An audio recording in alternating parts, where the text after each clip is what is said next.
Does your foundation not last or is too patchy, heavy, cakey, while the pros make it look so effortless? I'm going to show you how to apply foundation like a professional makeup artist so you can get natural, seamless, long-lasting foundation. I've been a pro makeup artist for over 10 years working on everything from red carpet to studio productions. And the secret to getting pro level foundation isn't always in the product, it's in the application.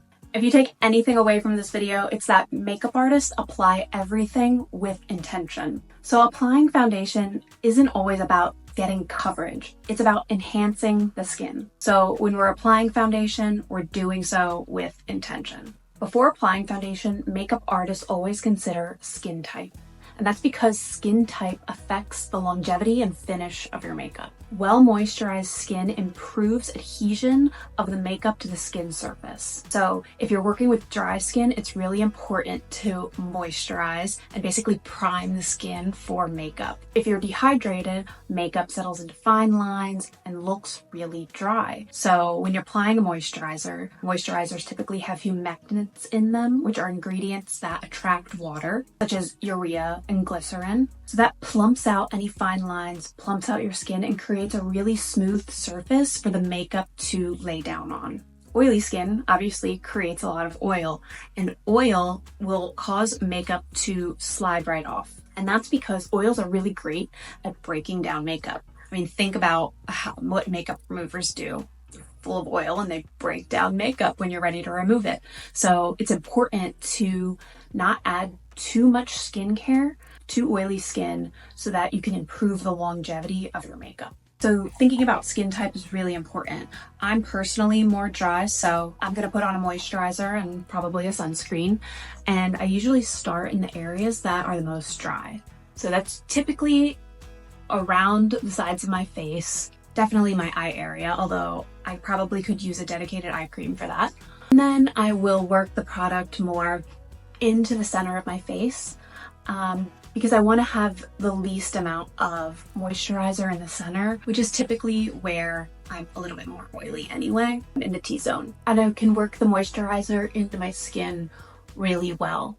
The other thing to note about skin prep is that you have to have a waiting period, which allows the skincare to absorb into your skin, because if you apply makeup on freshly moisturized skin, it will start to pill. You'll also compromise your longevity of your makeup. People with oily skin need less skin prep, maybe SPF or an oil-free moisturizer. People with dry skin need a little bit more skin prep, regular moisturizer, perhaps an oil if you're super dry. But you also want to make sure that you don't do too much that compromises the longevity of your makeup, because in general, for everyone, more skin prep equals less longevity. Makeup artists are also really specific about how they apply makeup and what brushes they use. So I'm going to try and break it down really easy. Typically, brushes that are more dense apply more product. So more bristles per surface area, you're going to get more coverage. The one good thing about dense brushes like these is that when you apply, you can push the product into the skin really well. And that will also increase the longevity because you are pushing product into the skin. On the other hand, brushes that are less dense and a little bit more fluffy, these provide lighter coverage and a little bit more of an airy finish. Flat brushes are also an option, and they're really great because you can be really precise around the nose area, the mouth, and the eye area. They probably provide a little bit more coverage, maybe medium to full. But the one thing about flat brushes is that you might need to do additional blending in the end because they can leave a little bit of a line or a mark on the face. So just something to think about if you opt for a flat brush like this. So none of these brushes is wrong or right. It really just depends on the coverage that you're looking for, how you want to apply the makeup, and what type of finish are you looking for in the end. So it's actually quite nice to experiment with all of them and then find your favorite or work between all of them depending on what your mood is and what your intended makeup look is. I personally use a combination and just depends on how I'm feeling that day.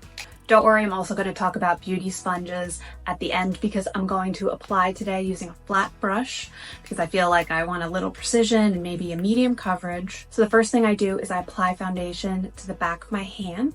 This warms the product and also allows me to apply a little bit less product on the face. When you enter the world of professional makeup artistry, you'll learn that working in layers is superior. So you want to start with less and build, add more as needed. So I'm going to take my brush and I'm going to start working the product into the brush on the back of my hand.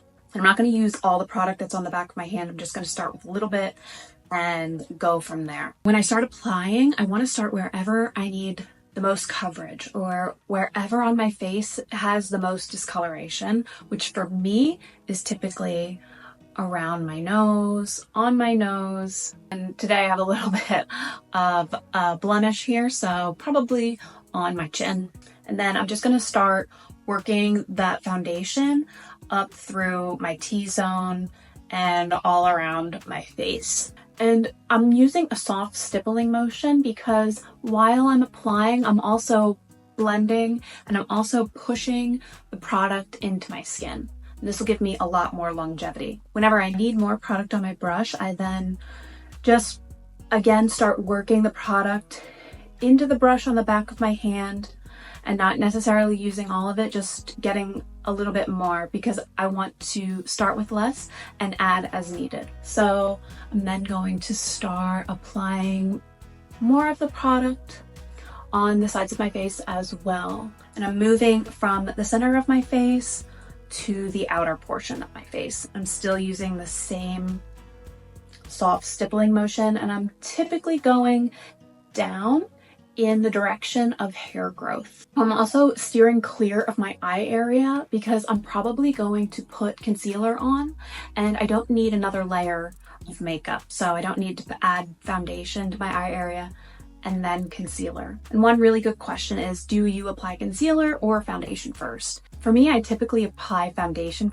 first because I feel quite lifted when I have foundation on, and I'll put less concealer on as a result. But I would say for you, like if you feel a lot more lifted when you have concealer on first and you'll apply less foundation because of it, I'd say go in that direction. So do whichever you want first, concealer or foundation, whichever will result in the least amount of makeup on your face.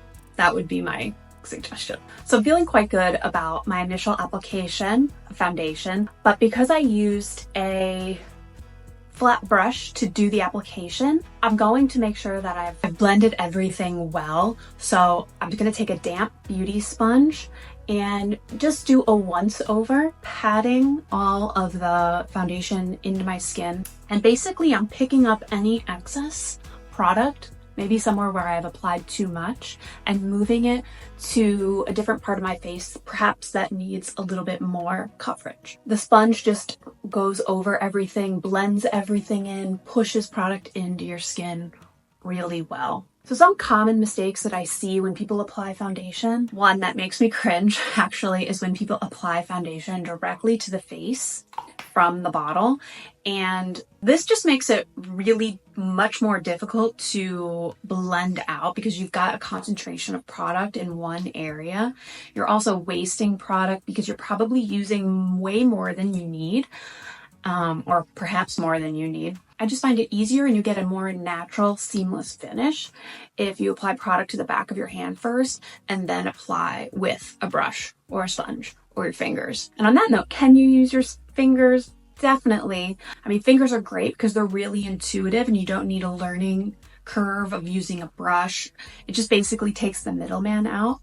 But you might end up with an uneven finish because fingers aren't necessarily great at blending. So again, I would opt to use a beauty sponge at the end just to make sure everything is blended out really well and pushed into the skin. Another common mistake I see is that people only treat their face and not any other part of their body. So for example, me, I have my neck and some of my chest showing.